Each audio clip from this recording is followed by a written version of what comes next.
그러면 운영하는 시드가 얼마 정도 되시고? 편차는 좀 있는데 아까 선물 계좌를 총합을 내니까 한 500만 불 정도 되더라고요. 그러면은 어떤 식으로 매매하세요? 차트 분석을 어떻게 해요? 실제 매매했던 거 좀 보면서 어떤 식으로 매매하세요? 차트 분석을 어떻게 해요? 일단 매매 방법을 먼저 설명드리자면 매매는 대부분은 스윙을 합니다. 그래서 4시간 봉을 기준으로 큰 프레임에서 상승이냐 하락이냐를 정해놓고 트레이딩 관점이 부합하는 곳에서만 이제 진입을 하고 있는데요. 아까 말씀드렸다시피 이제 현업 자체가 타인하고 있을 때 이렇게 핸드폰을 못 만지기 때문에 그때가 좀 불리하다는 걸 알아서 예전부터 이제 트레이딩을 좀 천천히 하는 습관을 많이 가지고 있어요. 그래서 계좌에는 생각보다 시드를 좀 많이 넣은 상태예요. 그 이유가 트레이딩을 많이 하기 위해서가 아니라 혹시 몰랐을 때 대응을 하지 못했을 때 사실 손절을 잘 걸진 않거든요. 그래서 청산 가격이 거의 도달하지 않을 정도의 어떤 시드를 좀 넣어 놓기 위해서 그렇게 하고, 그러면 운영하는 시드가 얼마 정도 되시고? 편차는 좀 있는데 아까 선물 계좌를 총합을 내니까 한 500만 불 정도 되더라고요. 500만 불이면 꽤 크게 운영하시네요. 출금을 안 해서 그렇습니다, 지금. 그냥 계좌에 넣어두고 있는데, 넣어둔 계좌에서 이제 실제로 제가 이제 매매를 할 때는 비트 개수를 가지고 하거든요. 출금을 해서 현금화해서 현재는 쓸 계획이 없기 때문에 그게 저의 여유 자금이 되니까 대응을 할 때 좀 편한, 저는 이게 핵심인데, 말씀 많이 해주실 때 다이버, 매물대, 지지 저항, 패턴, 늘 하는 얘기들이죠. 사실 이제 좀 지겨우실 것 같은데요. 근데 왜 그러면 이 얘기들을 기존 우승자들이 왜 반복을 하냐? 왜 매영남님은 왜 방송에서 계속 같은 얘기를 반복을 하냐? 진리고 방법이라서 그런 거거든요. 그걸 얼마나 기계적으로 반복을 하고 평정심을 잃지 않고 하느냐. 사실 오면서 우승자 방송을 몇 개를 봤는데 다 똑같은 얘기 하던데 제까지 이거 보태서 참 죄송하지만 시청을 하시는 분들은 이 방법 외에 다른 방법이 있으면 본인이 수익이 꾸준하게 나셨던 법이 있다면 그걸 따라 하시면 좋겠지만 본인이 아직까지도 무상량의 수익을 꾸준하게 보지 못하셨다고 하면 이 방법을 꾸준하게 하는 방법을 오히려 연습하시는 게 더 좋을 거라고 생각합니다. 레버리지 그럼 몇 배 정도 쓰세요? 보통 스윙 계좌는 3배에서 5배 정도 씁니다. 네. 대신 이제 대회로는 대회가 해보니까 되게 재밌더라고요. 대회 참여를 사실 예전에 한 번 했다가 잘 안 되더라고요. 배율을 높이는 게 저한테 맞지가 않았었거든요. 아, 되게 어렵구나라고 생각했었는데 이번에 그냥 우연찮게 그냥 스윙 하듯이 한번 하되 배율만 높여 가보자라고 해서 한 20에서 40배 정도를 써봤었는데 운이 좋게 초반에 계속 맞아 들어가면서 사실 우승을 했을 뿐이지 사실 여기 나와서 제가 이렇게 누구를 이렇게 알려드릴 만큼 실력이 있는 사람이 아니라서 좀 송구한 마음도 좀 있습니다. 그러면은 실제 매매했던 거 좀 보면서 첫 번째 이제 진입을 이제 했던 게 1월부터 4월 중순까지 15K부터 31K까지 굉장히 가파른 상승을 했었잖아요. 그래서 조정을 좀 올 거다. 이제부터 올라오면 계속 이제 숏으로 보는데 어떤 기간 조정으로 올 것이냐, 아니면 가격 조정으로 올 것이냐 생각했는데 뭐 여기까지 올려놓고 쉽게 많이 뺄 거라고 생각은 안 했거든요. 그래서 천천히 기간 조정으로 올 테니까 처음에 계속 올라오던 패턴에서 채널에서 다이버도 걸리고 해서 진입을 했었고요. 채널 하단부에 일단 저는 이럴 때는 보통 반익을 먼저 해요. 근데 배율이 높으니까 정신을 못 차리게 됐더라고요. 그래서 일단은 전부 다 익절을 했어요, 그냥. 근데 생각보다 어려웠던 부분이 이제 중간쯤에 4시간 다이버도 걸리고 했는데 조정을 이만큼 줬으면 올라갈 줄 알았는데 생각보다 잘 안 가더라고요. 그래서 제가 생각했던 것만큼 잘 안 올라가서 여기서부터 계속 추가 매수를 했었거든요.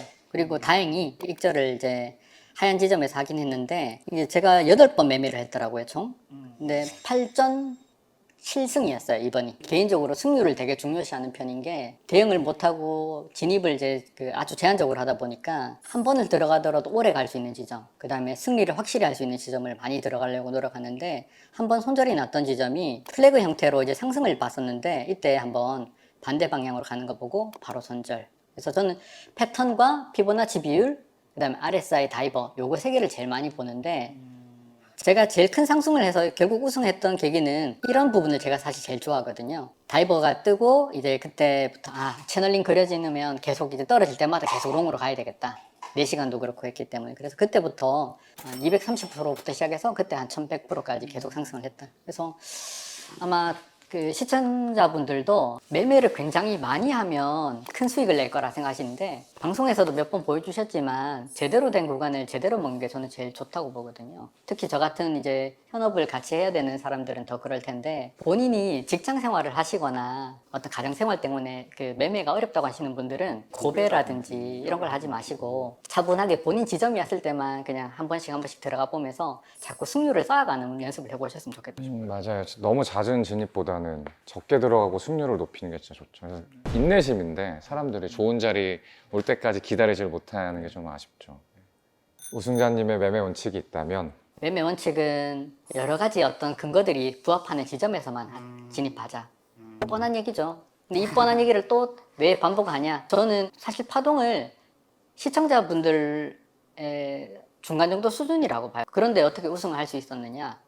모르는 파동은 제 파동이 아니라고 생각하거든요. 아래로 갈지 위로 갈지 모르는데 서로 그림으로 롱인지 숏인지 대결을 하고 있잖아요.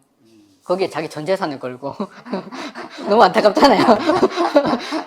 그렇죠. 다 근거가 맞아요. 왜냐하면 횡보를 하는 지점에서는 세력들이나 봇들은 전부 다 위로도 아래로도 다 근거 있는 양면성 있는 모습을 다 보여주거든요. 그러니까 차라리 확인 매매를 하신다든지 해야 되는데 저는 그래서 물리더라도 큰 프레임에서 만약에 상승 쪽이었다 아니면 숏이었다고 하는 그런 것들을 먼저 확인을 하신 다음에 원웨이 방향으로 꾸준하게 매매를 하시는 걸 추천을 드려요. 근데 스위칭도 너무 다들 빨리 하세요. 뭔가 열이 식혀진다든지 한숨, 두숨, 세숨을 이제 잘 기다리다 보면 반드시 좋은 기회가 옵니다. 그래서 그게 정말 안 되시는 분들은 계좌를 나누시는 게 좋아요. 계좌를 나누셔서 아주 적은 시도를 하는, 저는 대외 계정이 그래서 굉장히 좋았었거든요. 대외 계정이 마이너스가 찍히는 순간은 이미 제 판단이 틀린 시점이었어요.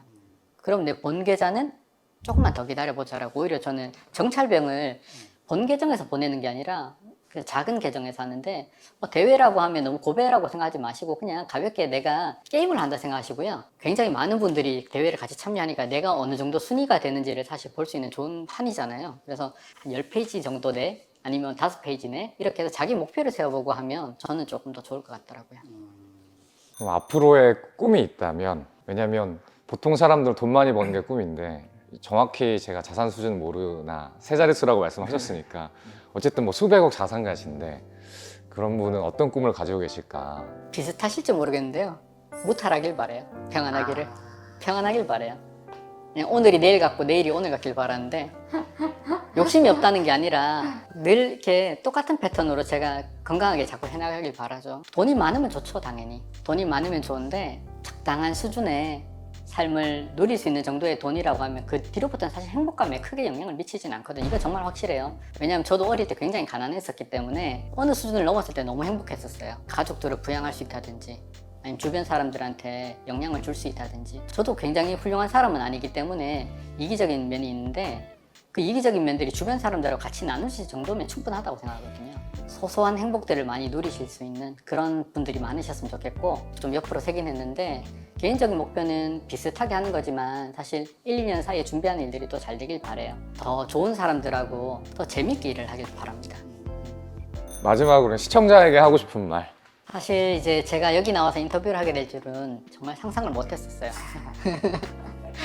앞으로 시장이 많이 서두에 말씀드렸던 것처럼 많이 어려울 수도 있을 거라는 생각이 들어요.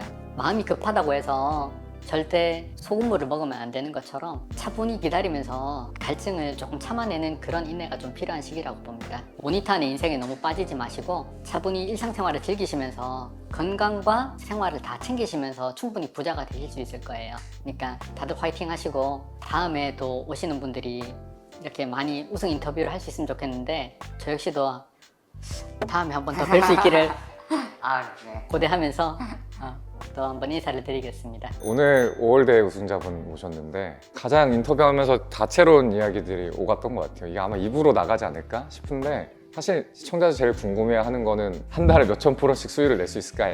기법이나 뭐 비결 같은 걸 원하시는 것 같기는 하지만 정답은 항상 말씀드리지만 마인드셋에 있습니다. 그래서 오늘 말씀해주신 것들 그리고 사실 만나뵙기 힘들잖아요. 수백억대 자산가 분들 만나뵙기 힘든데 말씀해주신 게 진심이라고 저는 느꼈기 때문에 여러분들한테 그 진심이 전해져서 여러분들에게 도움이 됐으면 하는 생각을 합니다.